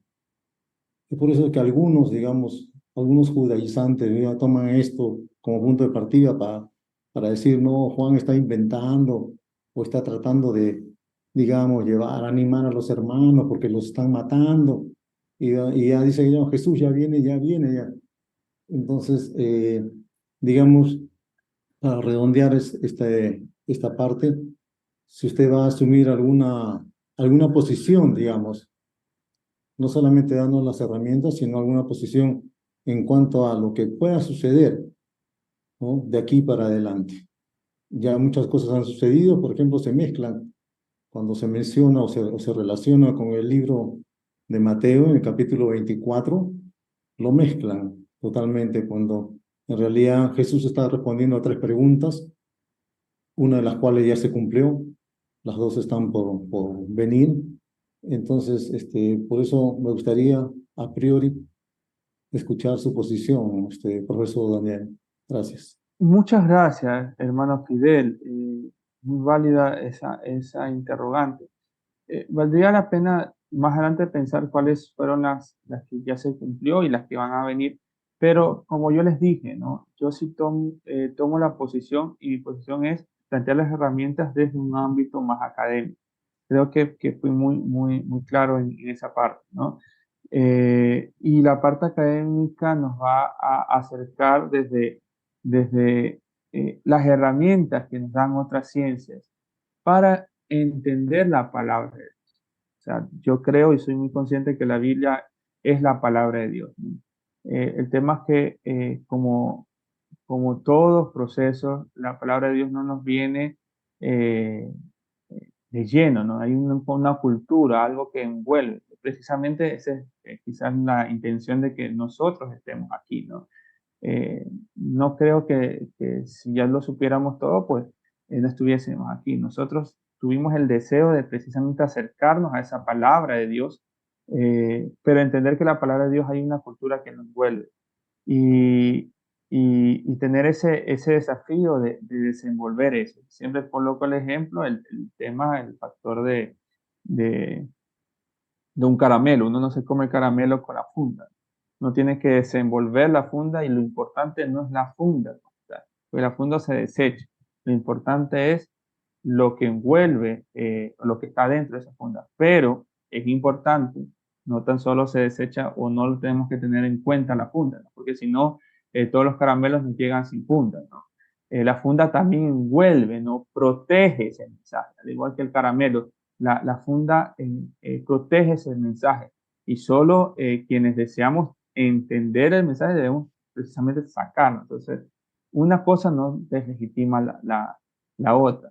El tema de los cumplimientos, vuelvo y repito, esta es una herramienta, quizás otra visión, ¿no? No voy a intentar cambiar sus visiones de nadie, quizás darle otra visión un poco más desde esta posición y sacar a esta posición a partir de lo que se está proponiendo, ¿no? De lo que digo, una posición un poco más académica, más de estudio, más de análisis de los símbolos, qué es lo que significan esos símbolos y todo. Y después de darle las herramientas ya es la responsabilidad de parte suya y de parte de todos nosotros en trabajar en ello. Y especialmente cuando habla del apocalipsis, de las cosas que van a suceder pronto, tampoco ese pronto tendríamos que analizarlo, ya pasaron ese pronto durante 2000 años y qué pasa, ¿no? Y no digo que no tuvo vigencia en el pasado, no va a tener vigencia ahora, ni mucho menos en el futuro. La propuesta, como vamos a analizar más adelante, es establecer ese pronto a partir de nuestro contexto. ¿Qué pasa en nuestro contexto? No bajo unos criterios a priori, como usted dice, sino unos criterios que nos permitan profundizar el análisis. ¿Sí? Creo que la hermana Patricia tenía la mano levantada. Sí, querido hermano. Sí, sí. Sí, solamente un comentario muy breve, ¿no? Porque realmente yo también entiendo que en este curso usted nos va a dar pues pautas de acercamiento a la interpretación de este libro, ¿no? Pero así como usted lo dan muchos otros maestros, quizás muchos otros hermanos que también se han preparado, han estudiado y por eso plantean postulados y principios de interpretación que yo nunca he considerado, digamos, si no todos interpretan de la misma manera, no por eso voy a pensar que tal persona o tal interpretación es alguna clase de herejía, ¿verdad? ¿No? Sino de que yo pienso que estas herramientas me ayudan a mí, ¿no? A seguir queriendo y desear profundizar en la palabra, ¿verdad? Y que con la ayuda del Espíritu Santo, como lo hacemos todos los hijos de Dios, pues procuremos escudriñarlo todo, como dice la misma palabra, ¿no? Retener todo lo que nos sea útil y que nos ayude a avanzar en nuestra vida cristiana, porque al final, como vayan a suceder las cosas al 100%, pues esto solamente está en la determinación del pensamiento de Dios, ¿no? Eso es lo que yo siempre he, de alguna manera, meditado y pensando. Todo lo escucho, procuro retener todo lo que me edifica, todo lo que me va a ayudar a entender mejor la palabra del Señor, pero teniendo siempre en mi pensamiento que la última palabra en todo la tiene el Señor y nosotros no podemos nunca llegar a penetrar hasta esa profundidad, ¿no? Porque los pensamientos del Señor son demasiado altos, ¿no? Demasiado profundos para nuestro entendimiento. Así que estoy segura también que al final, seguramente del curso, o en el transcurso de las clases, usted nos dará un vistazo de lo que de repente es su interpretación personal, ¿no? Con todo lo que usted ha estudiado, con la ayuda de Dios, que servirán para que nosotros sigamos reflexionando y meditando y conociendo más, ¿no? De las Escrituras. Que eso era un comentario nada más, querido. Gracias, hermana Patricia. Yo creo que concuerdo exactamente con usted. Dios tiene la última palabra. Y precisamente como Dios tiene la última palabra, ¿quién somos nosotros para decir qué cosas van a suceder o qué no? Precisamente mi intención, como les decía, no es hablar de cosas del futuro como tal, sino de las cosas que ya están escritas como tal. Lo que va a suceder, pues no está dentro de nuestra jurisdicción, ¿no? Nuestra jurisdicción es analizar lo que tenemos aquí. A partir de eso es lo que mi apuesta, ¿no? Las cosas que va a suceder, pues confío, como usted dice, en Dios. Dios tendrá la última palabra. Dios es quien pelea por nosotros, ¿no?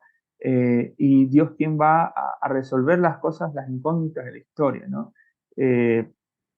Lo que estamos haciendo aquí es proveer esas herramientas desde esta postura, obviamente, darle otra visión quizás a lo que ustedes y yo hemos tenido por tradición, y ustedes decidirán por qué línea se van. Esto no es de quién tiene la verdad o quién no. Ya estoy poniendo la postura, y lo más importante, y creo que si nos debe unir, es Dios quien decide el futuro, no nosotros, no nosotros. En ese sentido, los acercamientos a la interpretación del Apocalipsis, por ejemplo, en el medioevo, primero Lutero no consideraba, en el tiempo de la Reforma, no consideraba al Apocalipsis como canónico. Después ya 13 años después, los protestantes comenzaron a interpretar, miren lo interesante, ¿no? Eh, Después de casi quizás 630, 700, 800, 900, después de 500 años, nosotros seguimos reproduciendo esto, ¿no? Hace casi 500 años, los protestantes pensaban que las bestias eran el Papa y el emperador, ¿no? Y eso ya se va como generando en nuestra conciencia y cultura evangélica, la idea de que el Papa es ¿cómo se llama? El, eh, la bestia, ¿no? Dice el hermano Fidel, lamentablemente por estas interpretaciones se crearon dogmas, y lo peor que la iglesia del Señor que causaron divisiones fueron la aparición dogmática. Los cristianos tienen que darse con responsabilidad porque las cosas ocultas permanecen al Señor. Eso sí es importante y verdad. Y miren, precisamente por eso estamos estudiando, ¿no? Estas interpretaciones de 1530 ya se van dando, ¿no? Y que quizás nosotros la tengamos, ¿no? Muchas iglesias de corte evangélicas, pentecostales, protestantes, históricas, se tiene eso, ¿no? El Papa es la bestia, ¿no? Y el Papa es la bestia del Apocalipsis, y hay que acabar con eso, y por eso no nos unimos con los católicos y todo. Entonces, miren lo interesante cómo se van generando, ¿no? En 1988 pierde el sentido de la profecía, 1588, y surgen ideas, posturas milenialistas, ¿no? Estas posturas milenialistas trascienden a los despertares evangélicos allá a finales del siglo XVII, inicios del siglo XVIII, en Inglaterra, pero también en el XIX, perdón, 18 y 19, no 17, 18 y 19, Inglaterra y en Estados Unidos, ¿no? Es interesante cómo estos despertares llevaron a pensar a la sociedad norteamericana, que la sociedad norteamericana en sus inicios eran muy protestantes o eran pietistas, puritanos, que es como una influencia al protestantismo más histórico. Pensaron que al igual que Norteamérica es el reino milenialista de Dios, entonces llevemos la bondad de Norteamérica a todas las partes del mundo, ¿no? También creyeron los norteamericanos bajo esta línea. Miren que nuestras interpretaciones muchas veces no se dan desde la Biblia, se dan desde las tradiciones, como decía el hermano Fidel, ¿no? A partir de las posiciones que a veces no tenemos responsabilidad alguna en establecer las interpretaciones desde la Biblia, sino desde esas interpretaciones, desde esos comentarios, desde ese discurso filosófico del final de los tiempos, ¿no? En ese sentido, los evangélicos norteamericanos pasaron a tener estas interpretaciones, y cuando llegan a Latinoamérica, pues se agudiza más, ¿no? Se agudiza bajo una lectura fundamentalista, literalista de la Biblia. En Latinoamérica, precisamente ayer terminaba una clase que di sobre la historia del protestantismo latinoamericano. Y era interesante porque dentro del fenómeno evangélico latinoamericano podríamos ver 4 sujetos, ¿no? Un sujeto más evangélico protestante, histórico, pero también un evangélico revival, ¿no? Esa categoría revival viene del nombre revival, algo así en Estados Unidos, que es precisamente esos despertar, ese avivamiento que se generaron en Estados Unidos, que somos producto de esto, ¿no? Entonces, a partir de eso hay esa influencia anglosajona donde miran que todo lo que pasa en Israel es porque ya Dios viene, ¿no? Entendiendo al Israel ya como algo geográfico. Y eso va permeando nuestras interpretaciones, va permeando nuestras posturas, va permeando incluso nuestras concepciones incluso políticas, ¿no? Sobre lo bueno y lo malo. Y precisamente lo que buscamos en dar una herramienta para después de eso, ya a posteriori, usted pueda mirar, bueno, qué es lo bueno y qué es lo malo, en ese sentido, ¿no? Eh, en ese orden de ideas existe una gran dificultad, precisamente cuando vemos estos acercamientos a la interpretación del Apocalipsis. Existe una gran dificultad. La dificultad es precisamente el contexto. Hay un problema hermenéutico al leer la Biblia. Y no tan solo el Apocalipsis, toda la Biblia. Judas, la carta de Judas, eh, hay un problema. Nosotros no conocemos, y escuchaba, no sé si era el mismo hermano Fidel u otro hermano que hacía como ese análisis muy bueno. ¿Qué pasa con estos apócrifos? Si la iglesia tiene que leer esos apócrifos, ¿no?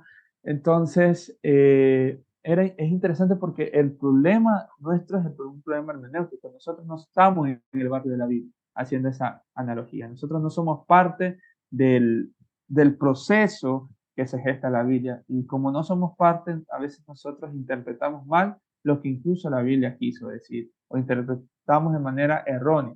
Y eso la Biblia, gracias a Dios, digo yo, ¿no? Gracias a Dios la Biblia no tiene como esa contrarréplica a nuestras interpretaciones, sino que nosotros mismos nos hacemos las contrarréplicas. Pero algún día sabremos en realidad lo que puede o lo que pueda suceder.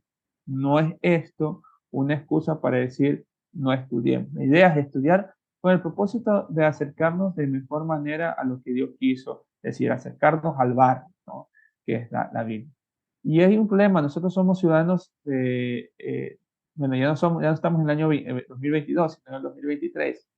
Eh, y tendríamos que preguntarnos lo que conocemos como palabra de Dios es palabra de Dios. Y a lo mejor sí es palabra de Dios, pero debemos entender unos filtros, que los filtros nos van a bajarnos no desde la idea de la palabra de Dios, sino desde nuestros orgullos, porque a veces nosotros tenemos orgullo por las formas que ya hemos sido instruidos o hemos enseñado a interpretar la Biblia, ¿no? Y el primer filtro precisamente es el filtro de la cultura. Y por eso es importante estudiar la Biblia. Nosotros no leemos hebreo, no leemos griego, no hablamos griego, no hablamos hebreo. Y por ende no somos una sociedad de la Biblia. Como les decía, el mito para la Biblia no es algo malo. La Biblia tiene muchos mitos. Nosotros lo vemos como algo malo por nuestra conciencia occidental, que pensamos que los mitos es netamente para sociedades preindustrializadas, periféricas, o sociedades que no tienen civilización, ¿no? Pero los mitos para la Biblia es algo importante, algo bueno, algo justo y necesario como tal. En ese sentido, el primer filtro para entender si es palabra de Dios, tendríamos que mirar. Primero analizamos la cultura, la religión, la sociedad, el idioma de la Biblia, ¿no? Nuestra sociedad es democrática, la Biblia no era democrática. La Biblia no es que cada 4 o 5 años iba el pueblo de Israel a escoger quién era el rey, no, era monarca. Tenía otras dinámicas la Biblia que nosotros no lo tenemos. Para eso es importante, para ello es acercarnos a la Biblia. Nosotros, por ejemplo, nosotros en nuestro mundo occidental pensamos que el proceso, el adulterio es malo como tal, ¿no? Y condenamos el adulterio como tal. Pero en el mundo de la Biblia el adulterio no era así. El problema de Abraham no fue que haya hecho, digamos, o haya tenido un hijo con la sirvienta de Sara, ¿no?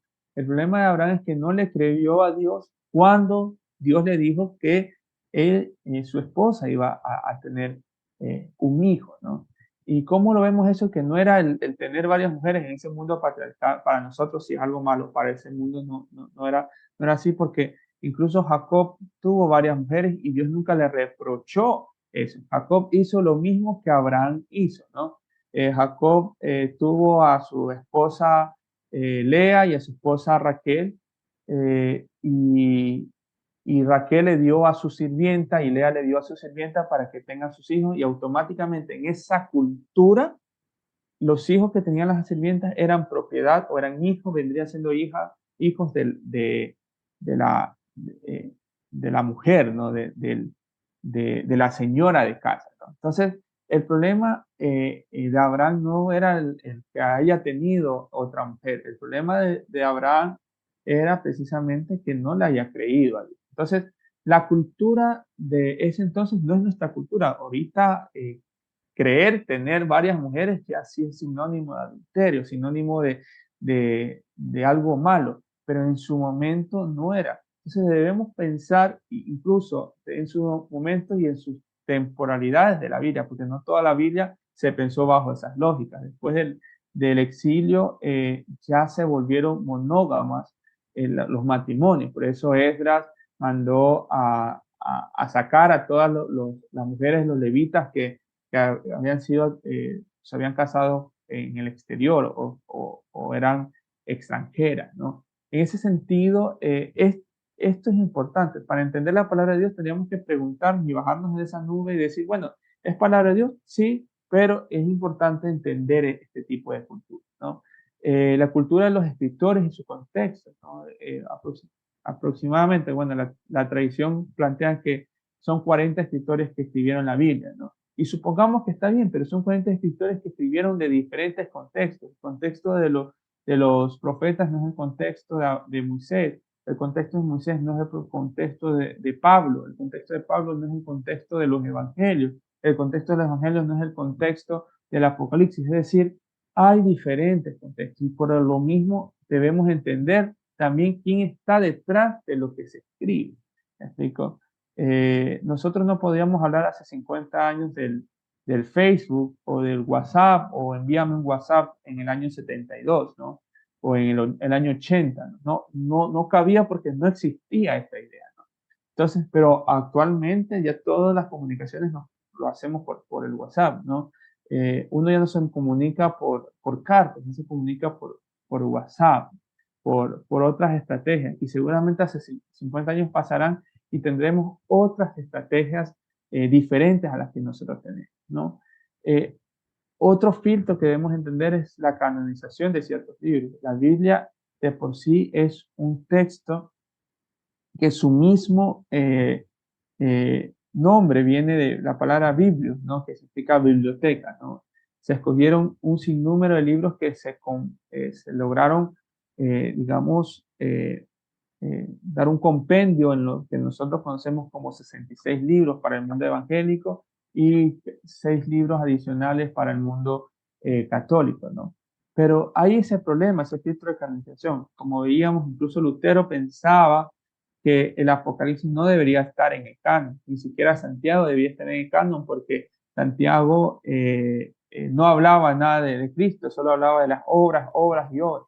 Entonces hay ese problema, hay ese conflicto de interés por lo que nosotros tenemos como Biblia. La Biblia se generó también a partir de ese conflicto de interés que no debemos desecharlo, debemos al contrario asumirlo para saber, bueno, esto es importante. Escuchaba la clase anterior estos textos apócrifos, ¿no? Los textos apócrifos de la Biblia y todo. Entonces, si bien es cierto, no están dentro de nuestros cánones, pero no significa que no lo podamos leer, porque sí. Leyendo estos textos podemos mejor entender, digamos, el canon que nosotros tenemos, ¿no? Digamos, el Apocalipsis se inspira precisamente, el Apocalipsis que nosotros tenemos se inspira de muchos textos no canónicos o apócrifos para descifrar el tema de la serpiente, el tema del templo, y todo eso se inspira en textos canónicos y no canónicos para decir el tema de las bestias. En toda la Biblia no hay referencias específicas de bestias, pero en los apócrifos sí lo hay. Entonces, miren lo interesante. Solo Ezequiel toma ese concepto de bestia, pero de ahí en más, incluso Ezequiel no lo aborda de mejor manera, pero para entender Apocalipsis es importante también entender todo este género apocalíptico que no únicamente lo escribe Juan, sino es que Juan recibe la revelación, pero lo traduce esa revelación a partir de ese género, ¿no? Otro filtro es la tradición. Nuestra tradición también nos permea mucho. Si nosotros somos pentecostales, si somos carismáticos, si somos evangélicos más de corte histórico, nos van a permear mucho la interpretación. Y finalmente, nuestro contexto, ¿no? Nuestro contexto también va a permear nuestra interpretación de la palabra. Entonces, el problema no es que la Biblia sea palabra de Dios. Consideramos que la Biblia es palabra de Dios. El problema es quién interpreta la palabra de Dios. Y ahí ese es el llamado, ¿no? Y por eso ese llamado yo les propongo, ¿no? Creemos que la Biblia es la palabra de Dios. Mi propuesta para interpretar la palabra de Dios es esta postura, una postura más académica, entendiendo lo académico no como algo malo ni como algo que va a dañar la fe, sino que nos va a acercar más a la fe, pero ¿a partir de qué? A partir de herramientas sociales, herramientas históricas que nos permiten entender el barrio donde fue escrito la Biblia, ¿no? Y por eso la lectura que proponemos es primero analizar el contexto, analizar los símbolos. ¿Para qué? Para comprender el mensaje de Dios en la historia humana. La historia humana no desde el pasado únicamente, no desde el futuro únicamente, sino desde el presente. Dios nos quiere hablar a nuestro presente. Dios a partir del Apocalipsis nos quiere hablar a nuestro presente. Y como vamos a ver, el Apocalipsis tiene muchas cosas, muchas profecías, entendiendo profecías no como nosotros el mundo occidental la entiende, sino entendiendo la profecía como el mundo bíblico la entiende, ¿no? Esas profecías de hablar la palabra de Dios, anunciando la salvación, pero también denunciando el pecado de un pueblo. Entonces, nuestra propuesta es esa, ¿no? Comprender el mensaje de Dios para nuestro día a día. Y no bajo teorías quizás conspiranoicas que a veces hemos adquirido por nuestra cultura, ¿no? Como veíamos al inicio, sino debajo la esencia del mensaje de la Biblia. Por eso mi intención es que no nos desliguemos de ese tipo de lectura, pero démonos la oportunidad de aprender otro tipo de visión, una visión un poco más contextual, un poco más analítica, un poco más estudiada con el fin de que ustedes ya puedan comparar. Ya ya tienen las herramientas. Ustedes, con la ayuda de Dios, como dice la hermana Patricia, podrán ustedes desarrollar el análisis. En ese sentido, quisiera presentar 7 tipos o 7 tips para entender el Apocalipsis, ¿no? Brevemente, muy rápido, para que podamos ir al almuerzo para algunos, ¿no? Para otros, ya estamos quizás ya almorzando, teniendo las diferencias horarias, el uso horario en Latinoamérica. Primer tip es que el Apocalipsis es un libro profético. Ya voy a hablar de cada tip, ¿no? El Apocalipsis debe leerse de forma peculiar. No podemos leer el Apocalipsis como un texto, como lo leemos en los evangelios, o como leemos las cartas de Pablo, como leemos los textos narrativos. No, el texto del Apocalipsis se debe leer a partir de lo peculiar, es decir, a partir de entender sus signos. Debemos tener la clave que para leer el texto del Apocalipsis, la clave es comprender esos símbolos. Si nosotros no comprendemos los símbolos y vamos a hacer una especie de justificar nuestras opiniones, quizás políticas, sociales, religiosas, sin entender primero los símbolos, pues vamos a caer precisamente en puros pretextos, ¿no? Acuérdense en esto, un texto sin pretexto se vuelve en puro pretexto. Dice, antes se presentaba el Evangelio desde la lupa del terror y el terrorismo. No sé a qué se debe esta idea, Juan Carlos Rodríguez, si nos la puede como explicar un poco mejor, porque tampoco no quiero dar como un tema sin entenderlo. ¿Tengo tono? Sí, claro. ¿Me escuchan? Claro. Sí, profesora, lo que me refiero es que cuando, por ejemplo, para la época de los 60 y 70, se presentaba el Evangelio junto al Apocalipsis como un contexto de terror y terrorismo. A lo que me refiero con esto es, más que de terror, era que si no aceptabas al Señor hoy y ahora, el Señor te iba a llevar y te iba a quemar. Cuando hemos visto a través de todo este curso que el cristianismo de alguna manera ha hecho ha lacerado a la gente en el hoy presente para que pueda buscar a Cristo de un contexto, de un corazón más amable y más susceptible. Y a eso es lo que me refiero, que muchas de las cosas que hizo la Iglesia Católica en aquel siglo era en el nombre del Señor, pero en el nombre de qué Señor. Y no necesariamente todo lo que ocurrió en aquel tiempo fue porque estaba el Espíritu de Dios flotando en la iglesia. Y a eso es lo que me refiero, que muchas de las cosas que se hizo en el nombre del Señor fue algo de terror. Y cuando vemos que el amor del Señor y el evangelio del Señor, del reino de los cielos, se ha acercado, no fue a través de ese contexto. Y me hace muy certero lo que usted está hablando en relacionado a esto del Apocalipsis. A eso es lo que me refiero, profesor. Gracias, hermano Juan Carlos. Yo creo que comparto mucho su posición, ¿no? A veces nosotros, y seamos sinceros, ¿no? Quizás no tan solo los 70 y 80, ¿no? Quizás para las personas un poco mayores lo van a recordar, pero también para acá, ¿no? A veces nosotros llevamos al evangelio a partir del miedo, ¿no? Si usted no acepta al Señor, usted se va al infierno y va y todo, ¿no? Y miren lo que está pasando con Israel, y miren lo que está ya, Dios está. A veces nosotros nos hemos acercado a Dios desde el miedo, ¿no? Cuando Jesús nunca propuso, Jesús se acercó desde el amor, desde la compasión. Dice varios textos del Evangelio, y tuvo compasión por ellos y les ayudó, ¿no? A veces nosotros, nuestro Evangelio ha sido desde el temor, ¿no? Hay una película que me gusta muchísimo, que se llama de Robin Hood, pero es la última que salió, no la que hace el del gladiador, sino una última, que es un poco dark todo el tema.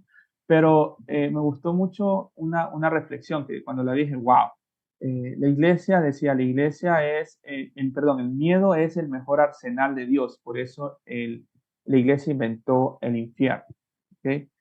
Y uno se pone a llegar a pensar, o sea, como que dije, tiene razón, a veces nosotros llevamos el mensaje de Dios, no desde que Dios te ama o desde que Dios quiere restaurar tu vida, quiere restaurar tu familia, sino desde que si no aceptas al Señor, hoy te puedes morir y vas a estar en el infierno, ¿no? Y pensamos esas dinámicas de lo bueno o lo malo cuando incluso el Apocalipsis no lo plantea así. El Apocalipsis va a plantear un texto donde existe bastante problemas, bastantes conflictos, bastante muerte, bastante violencia, pero va a plantear una esperanza. No está diciendo, como esto se está dando, acepta a Jesús para que no tengas lo peor. No es que como eso está dando, hay una esperanza. En medio de esto está Jesús. Entonces, esto es lo que nos debe llamar, ¿no? Las conductas se corrigen en el amor, por eso desdibujamos el evangelio real, el objetivo real del evangelio. Y creo que es eso, ¿no? Jesús vino a predicar esa idea, ¿no? No es el amor como a veces también nosotros entendemos, nos vamos como que todo es amor y ya, ¿no? Cuando no, al contrario, el amor nos debe también llevar un compromiso, y eso también Dios nos requiere. En el compromiso de Apocalipsis es, si bien es cierto, Dios nos ama, nos quiere restaurar, pero también nos demanda un compromiso de resistir en medio de estas presiones que el mundo tiene, ¿no? El amor no es únicamente, Dios me ama, por eso puedo pecar lo que sea, no. Es precisamente resistir para no caer en lo que el mundo nos está dando, ¿no? El género apocalíptico es amplio, es decir, es muy amplio, no tan solo se reduce en el apocalipsis que nosotros tenemos, contiene una cosmología pintoresca. Esto sí es importante, tiene una cosmología pintoresca que nos va a permitir precisamente, el Apocalipsis va a proyectar esa cosmología, ¿no? Y uno dice, wow, ¿cómo va a existir una bestia con 7 cabezas y 7 diademas y todo? No, la intención no es darnos el miedo, la intención es mostrar de una manera fantasiosa, pintoresca lo que está sucediendo, pero a partir de claro, ¿no? Como nosotros no somos parte del barrio, nosotros nos va a generar miedo, pero cuando entendamos al barrio, uno va a decir, uy, esto no es nada de miedo, esto es entender que el barrio tenía una intención de decirnos, pero a partir de esa esperanza, ¿no? Evoca el pasado, pero también es importante, la comunidad conoce los signos. Nosotros no somos parte del barrio, nosotros no somos parte de la comunidad, pero la intención de estos cursos es acercarnos a esa comunidad desde un análisis histórico, un análisis sociológico, un análisis logístico, holístico, perdón, para acercarnos. Muchas veces las diferentes lecturas que hemos adquirido al transcurso de los tiempos, que son buenas, no digo que sean malas, el tema es, o el pero, es que muchas de ellas no se acercan al barrio, se acercan a partir del análisis que lo hacen desde el presente como tal. No le interesa acercarse a la comunidad, le interesa es justificar sus acciones concretas como tal. Sí, Oscar, Porero, sí, por favor. ¿Me oye, por favor? Sí, por favor, sí. Agradezco ampliar un poquito el punto político del libro, por favor. Agradezco esa aclaración. Ok, precisamente ahí vamos. Precisamente ahí vamos. Voy a Ok. hacerlo más rápido porque ya se nos fue el tiempo. Permítanme quizás unos 5 minutos después de la hora. Solo 5 minutos, sé que estamos en proceso de almuerzo. Cuando hablamos del Apocalipsis, un libro político, es precisamente que el Apocalipsis surge en tiempos de incertidumbre y de reto muy grande para la iglesia de Asia Menor. En ese sentido, el Apocalipsis demanda una resistencia a las medidas injustas y corrupciones del Imperio Romano. En ese sentido, el Apocalipsis nos va a demandar, cuando hablamos de libro político, entendiendo la política no como esa idea partidista de que los evangélicos deben estar en la política, no. Política entendiendo que todos vivimos en una sociedad y que debemos tener medidas para llevarnos bien. El problema es cuando esas medidas no nos permiten llevarnos bien, donde hay esas medidas, donde hay unas medidas puestas en papel, pero en práctica hay injusticia, hay corrupción. Y creo que en nuestro Latinoamérica hay mucho de eso, ¿no? Hay muchas injusticias, muchas corrupciones, de lado y lado, tanto de izquierda o derecha, hay eso. En cambio, el Apocalipsis nos demanda, a pesar de esas injusticias, es no tener esa conformidad de caer, ¿no? De pararnos nuestra postura política es, si el mundo hay injusticias, nosotros seamos justos. Si en el mundo hay insensibilidades, nosotros seamos sensibles. Si en el mundo hay orgías, nosotros mantengamos nuestra conciencia con nuestra esposa o con nuestro esposo. Si en el mundo hay corrupciones, nosotros seamos incorruptibles. Es decir, no caigamos en esa. Si en el mundo roba, nosotros como iglesia no robemos. Si el mundo extorsiona o es egoísta, nosotros seamos amables, seamos más ayudadores. Entonces, esa es la idea cuando hablan de el Apocalipsis como un libro político, ¿no? Cuando hablamos del Apocalipsis de forma peculiar, es precisamente como decíamos, el Apocalipsis no debe leerse como se ven las cartas, como se ven los relatos de Samuel, los reyes, etc. El Apocalipsis tiene una forma peculiar de leer y precisamente esa es las herramientas que queremos dar, ¿no? El tercer tip es la clave para entender el Apocalipsis. Ustedes ya tienen las diapositivas y seguramente ya pudieron comparar, pero el Apocalipsis, género apocalíptico, tiene unas características peculiares y diferentes, ¿no? El Apocalipsis no va a decir Jesús es el Señor, Rey de todos los cielos y creador de toda la tierra. El Apocalipsis va a decir aquel que tiene los ojos llamas, el cabello blanco, todo eso es quien tiene el rollo en sus manos. Entonces el Apocalipsis no le va a decir que no va a hablar de una manera, un lenguaje llano, sencillo, como cuando lo hablamos, ¿no? Alguien nos puede decir feo, loco y todo, uno lo va a entender así, ¿no? Literalmente, pero el Apocalipsis no nos lo va a decir así. El Apocalipsis va a dar una forma pintoresca. Y es interesante, quisiera que ustedes analicen esos dos versículos más adelante, el Apocalipsis 1.15 y el Apocalipsis 2, Daniel 2, del 32 al 33. El Apocalipsis va a haber un cambio. Y la próxima semana me dirán cuál es el cambio que tiene el Apocalipsis 1.15 con Daniel 2, del 33 al 33. Habla de la misma idea, la misma como idea de estatua, la misma idea de personaje, pero hay un cambio entre esos y ustedes me dirán, ¿no? El Apocalipsis es un género amplio, es decir, el Apocalipsis canónico no es el único. Muchos libros Apocalipsis existen, por eso es importante también entender esos libros quizás apócrifos desde la literatura apocalíptica para entender también a nuestro Apocalipsis. El libro de Apocalipsis tiene una cosmología pintoresca, y también les pido que ustedes comparen Apocalipsis 13:1 y la próxima semana para que tengamos un diálogo un poco más abierto, más horizontal, ¿no? La próxima semana podemos comparar estos versículos con el fin de ¿cómo se llama? De hacer ese ejercicio, cómo existe esa cosmología pintoresca. Hermano Fidel, tiene toda la razón, por eso hablamos en lo que hablamos, ¿no? No es el amor de que ya todo lo vale, sino el amor que nos demanda también un compromiso de quien nos da ese amor. Entonces, analicen estos versículos del Apocalipsis 13:1 al Apocalipsis 12:9 con Isaías 27:1, ¿no? Y vamos a analizar esta cosmología pintoresca a raíz de qué, y lo podemos hacer como trazar a partir de la historia. Y así lo dejo. Le dejo así abierto para que puedan venir la próxima semana, porque si no, ya no hay interés. Pero, por ejemplo, la serpiente que habla en el Apocalipsis no tiene nada que ver con la serpiente que habla en Génesis. Muchas veces hemos interpretado las dos cosas. La próxima semana, a partir de eso, ustedes, si tienen ese bichito, seguramente van a llegar.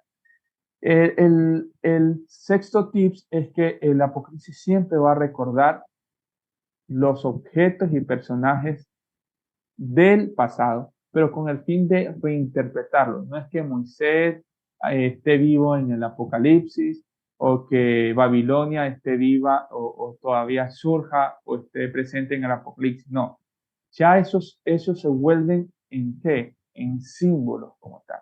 Se vuelven en procesos para darnos a entender un mensaje muy, muy, muy, muy, muy específico, ¿no?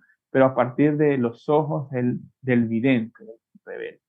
Y finalmente la comunidad conoce los signos. Solo la comunidad entiende el Apocalipsis. Por eso, como nosotros no somos parte de la comunidad, tenemos varios filtros, nuestra intención es dar esas herramientas para acercarnos a la comunidad, acercarnos a los jugadores del barrio, acercarnos al quien juega en el barrio, acercarnos a esa comunidad. Quizás no lo vamos a lograr completamente porque la diferencia entre esa comunidad y nosotros son más de 2000 años.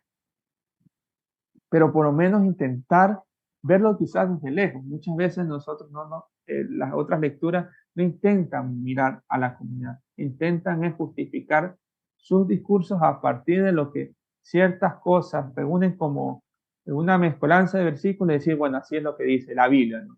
Y en base a eso, como decía el hermano Juan Carlos, muchas veces en nombre de Dios, pues hemos hecho todo y justificando la Biblia, ¿no? Entonces, en ese sentido, nuestra intención es eso. Es una postura, no es la única, no es la más acertada ni nada, pero es una postura que considero que nos puede ayudar porque esta postura sí tiene una intención firme en acercarse a la comunidad. Las otras posturas a lo mejor no la tienen, pero no hay que desvalorizarla. Simplemente esta postura nos intenta acercar a la comunidad. En ese sentido, queridos amigos, hermanos, hay un adelanto, que eso lo vamos a ver en la tercera clase, ¿no? Estos son los principales símbolos que nos da el Apocalipsis, ¿no? Su clasificación, sus símbolos y su aproximación al significado. Nosotros nos vamos a aproximar al significado, ¿no? El cielo y la tierra, el cordero degollado, los 24 ancianos. No es que hay 24 ancianos literalmente como nosotros pensamos, sino que habla una aproximación quien alaba a Dios.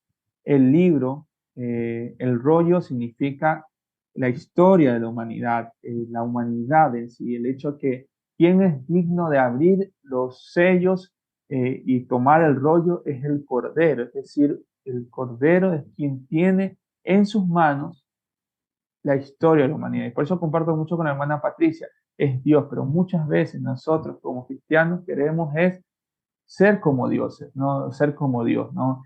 Decir, así va a suceder el futuro de la humanidad y arrepiéntanse porque Dios los va a consumir y todo, cuando eso no está parte de nuestra jurisprudencia, ¿no? El Apocalipsis tampoco no está diciendo eso, el Apocalipsis está diciendo en un contexto de muerte, de violencia, es Dios quien tiene la historia de la humanidad. Y bueno, esto lo vamos a ver las próximas semanas. Esto no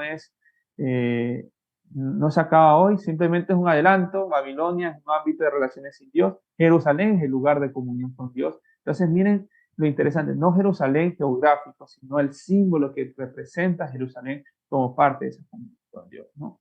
Los colores también van a ser muy importantes entenderlos. Y bueno, esto lo vamos a ver la próxima.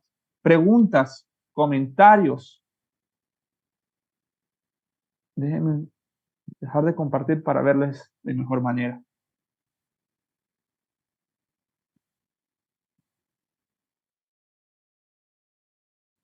Observaciones. ¿Estamos animados para la próxima semana? Claro que Esperamos sí, que tenemos 33. Esperamos que la próxima semana sigamos con los 33, claro que sí. ¿no? Podamos seguir y podamos animarnos. Igual les repito, queridos hermanos, este estudio no va a tener rivalidades con otros, simplemente es dar una propuesta que nos permita acercarnos a esa comunidad, a esos jugadores del barrio, como hablábamos. Y ustedes tendrán la responsabilidad a partir de esas herramientas en poder interpretar adecuadamente. Pero esa es nuestra intención. ¿Okay? Creo que no hay tantos comentarios porque ya tenemos hambre y les entiendo, ¿no? Les entiendo que hace mucha hambre y en nuestro contexto latinoamericano el hambre es primordial, ¿no? Para todos. Así que, si no hay más comentarios, hermana Leticia, le doy la palabra. Disculpen que me demoré esos 7 minutos. Muchas gracias.